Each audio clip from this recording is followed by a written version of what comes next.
All right, so this is the last part of section 3.3. We didn't quite finish because we had the picture day yesterday. So what I want to write down is just a few statements that mean the same thing. Okay, different ways of saying the same thing. So if you have a number that is a solution when you plug it in and you get 0, that number is called a 0. That number is also called a root. So if I had something like, and I asked you to find the root to y equals 2x plus 8. It's the number that you can plug in, and the answer comes out equal to 0. So what could you plug in there? Yeah, no, not 4, sorry. Negative 4. So negative 4 is the solution to that equation that gives you 0. Negative 4 is what we call a 0 of that equation. Negative 4 is also called a root of that equation. Okay, so any question on the first three? All right, now I want to look at one more thing with roots, but I got to do a little bit different equation. Let's say we had this one. Let's do x squared. Let's do plus x. No, let's do I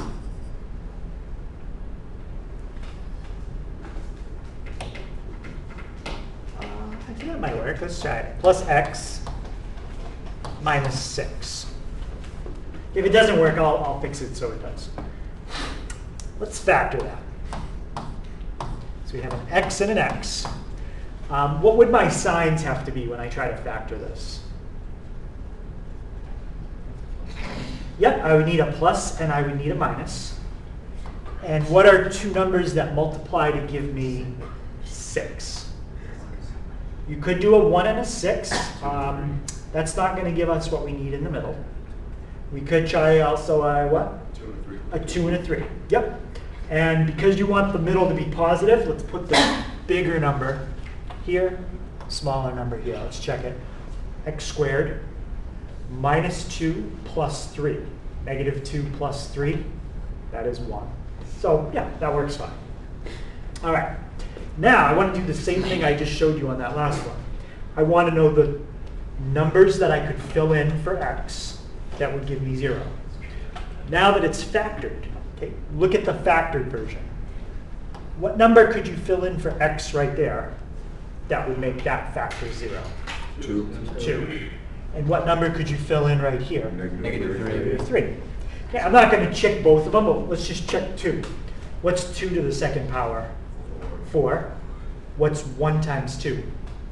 2. What's 4 plus 2? 6. And 6 minus 6?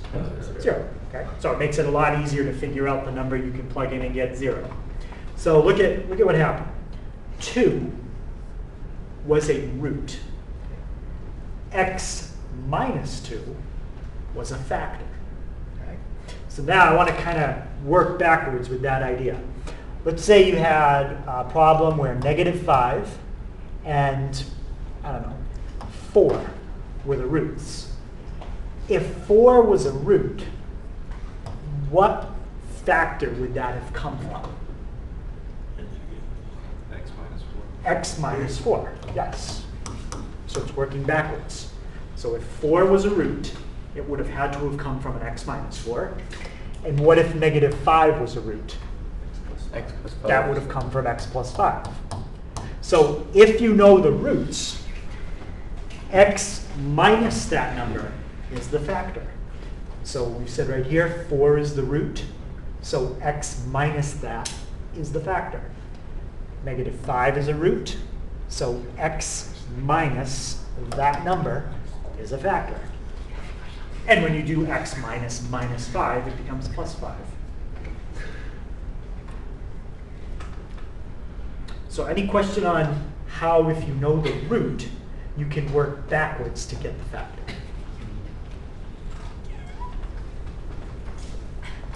Okay, and if we had a graph, let's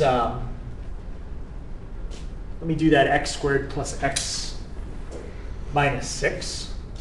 Let's take that in. X squared plus x minus 6.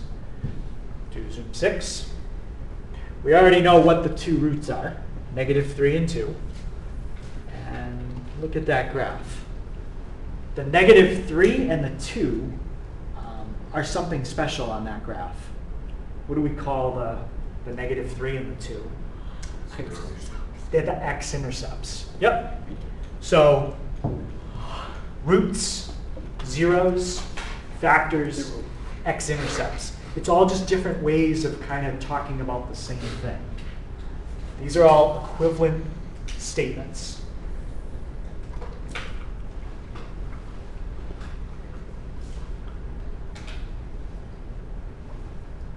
So if I ask you a question like find the x-intercepts of the following graph or the following equation, that basically means to figure out the roots. The x-intercepts are the roots. They are the zeros. Yep. Does that mean you could find the equation of the line if you just knew the roots? You can find the equation of the line, or sometimes it's a curve. Yep. And that's the last question we're going to do, which was in the homework. Yep. So now, what I want you to do is find an equation of something. It's exactly what Sam just said. Find an equation. And we're going to be using real numbers, no imaginaries. We haven't used imaginaries anyway. I'm just clarifying we're not doing that. But the roots are going to be -2, +1, and +3. Okay, those are my roots. Those are my x-intercepts. Those are my zeros. So the first thing I need to do is work backwards from the roots and figure out what the factors would be. So let's start with -2. If -2 is a root, then what would be the factor? It would have come from x plus 2. So there's our first one. How about if 1 is a 0? X minus 1. It would have come from x minus 1. And if 3 is a 0, X minus 6. it would have come from x minus 3. Now, the only thing we have to do is multiply that together, and that's our answer.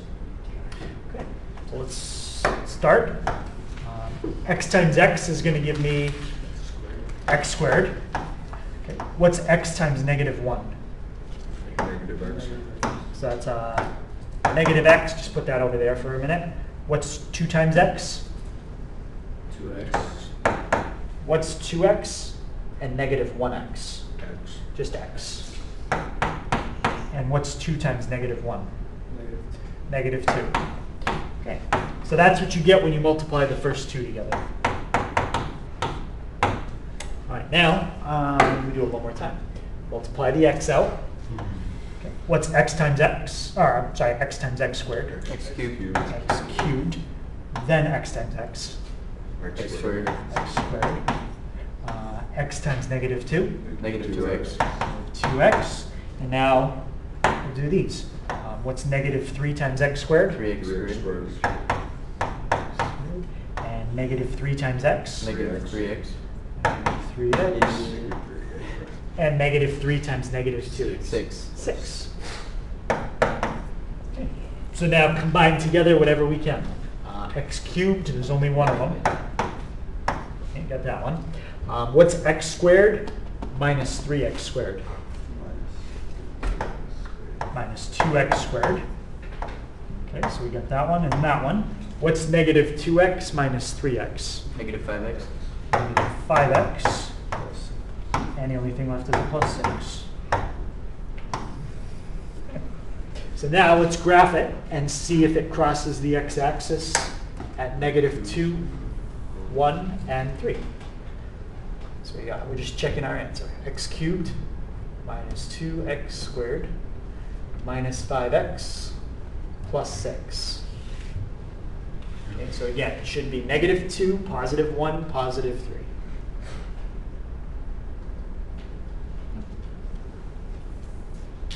And that is exactly where it crosses. I don't know if you can see it well. Any question on that? Generally, I won't have you find something that has more than 3 roots in it, because then multiplying it starts to take longer.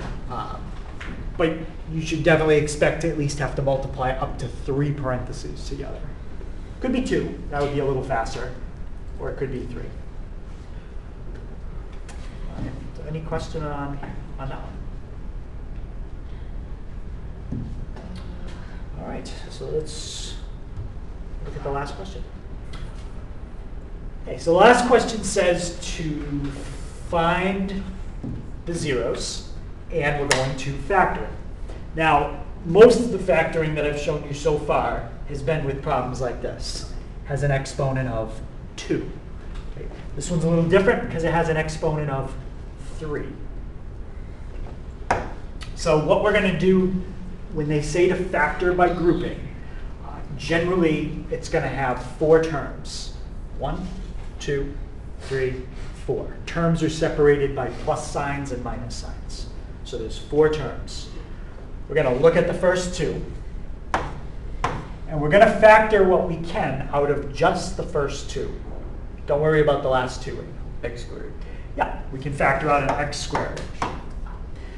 Now, if you factor an x squared out, what would you have to put in front of the plus sign? X. Yep, you need an x. And what would you need after it? 2. Now, the whole goal with factor by grouping is when we factor what we can out of the last 2 terms, we end up with that exact same thing again, x plus 2. If we don't, then factor by grouping is not going to work. Okay, so let's just look at the last 2. What do they both have in common? -4. Yep, they have a -4. And -4 times what is -4x? X. We need an x. And -4 times what is -8? 2 plus 2. Plus 2. Perfect. So when that happens, x plus 2 and x plus 2, then you know factor by grouping is going to work. Okay, so now, if I look at this whole term and this whole term, what do both of those have in common? X plus 2. X plus 2. So now we're going to take that x plus 2 out of each of those. Yeah. What would be left in the first term? X to the second. Oh. X to the... Oh, yeah, I was right. I was The second. minus Wait. 4. And if you take out the x to the plus 2 here, Minus. you'd be left with a -4. Okay, so now we've done the hard part, factoring. The last thing is to factor that, because that's a difference of 2 squares. So that's going to break down into 2 factors. How does x squared minus 4 factor? X. So you need an x and an x, yeah? And a -2 and a positive 2. You need a -2 and a +2. Perfect. That's what I was gonna say. So now, this problem is kind of the reverse of what we did here. We started with 3 roots, we turned it into 3 factors, and then we multiplied it all together to get the final answer. In the problem we're doing now, you're starting with it all multiplied out, you're breaking it down into its 3 factors, and now the last step is to tell me the 3 numbers you could plug in for the roots. So what would you plug in here? -2. And here? -2. You don't have to write it, so that's called a repeated root because it happened twice. And then what about here? Dose. 2. So those are my roots. Okay, if you graph that, how many times is it going to cross the x-axis? Well, how many roots did you have? 2, right? One of them was repeated. So it's not going to count as a different root. So what's going to happen when you have a repeated root is it comes up, it touches the axis, and then it bounces away. If it crossed it, it would have to come back down at a different spot, which would give you 3 roots. That's why this one only has 2. Yep. Okay. So any Question on that one? Okay, now, I'm not going to do the last one with a different problem. I'm just going to use this one. Let's say that it was a problem that you couldn't factor by grouping. So I don't think, for some reason, this one might not work with factor by grouping. If I graph it on the calculator, how can I find this root right here using the calculator? Okay, what do you press to find an x-intercept? The second trace, Yep, second trace, and then, 0. yep, option 2, which is the 0. And then we're going to pick a point to the left, pick a point to the right, and do your guess, and then it tells us that it's at 2.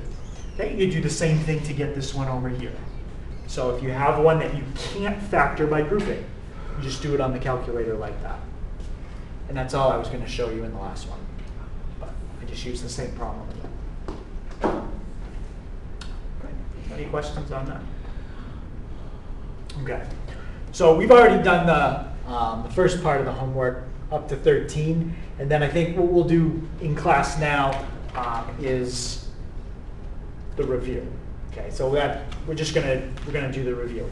What I will do though is put the list of topics that are going to be on the test on the board while you guys are working on the review. Reminder, I'm after school today, okay, for extra help. So if anybody needs to come by, I will be here. And does anyone have any questions? Yes. Can I get the review printed out? Yeah, I can print some copies. May I also? Yep.